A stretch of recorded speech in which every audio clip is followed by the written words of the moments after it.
Hello क दिलन गुड़गोबर। अरे का भइल? हमार शादी सेट हो गई।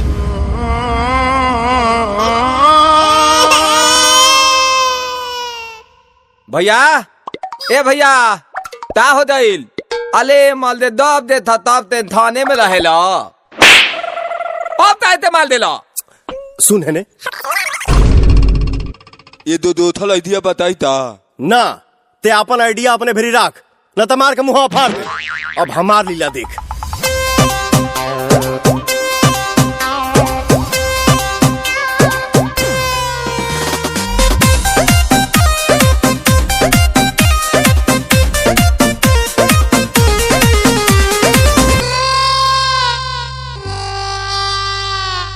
मिले खाती तोहरा से काका न कोई नी हो राहे राहे गलिए गलिए खेलबो चलाई नी हो हेने आ ना जहे जहे जइबू तहे तहे आइब ए जा ले लो पुदीना पुदीना तोरा ससुरा में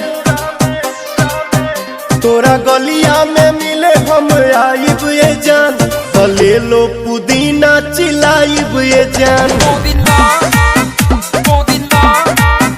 तोरा ससुरा में मिले हम आइब ये जान तो ले लो पुदीना चिलाइब ये जान।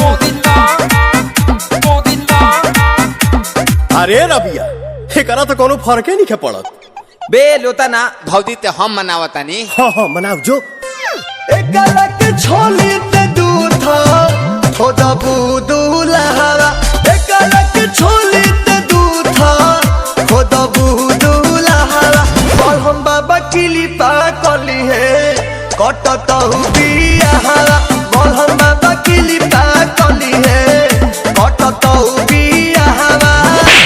बे भैया हलदम हम पिताते लहिला दा तू थम दा जेसीबी से दिलवा हमर कोड़ दिहलू आधे राह में छोड़ दिहलू हो तजइबू ससुराना पवन जस बरेंड मिली मारदा सेकंड हैंड मिली हो तजइबू ससुराना पवन जस बरेंड मिली मारदा सेकंड हैंड मिली हो।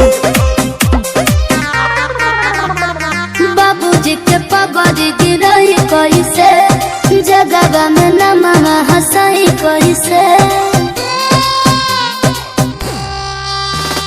बाबूजी के पगड़ी गिरई कैसे जगह में नमः हंसाई कैसे।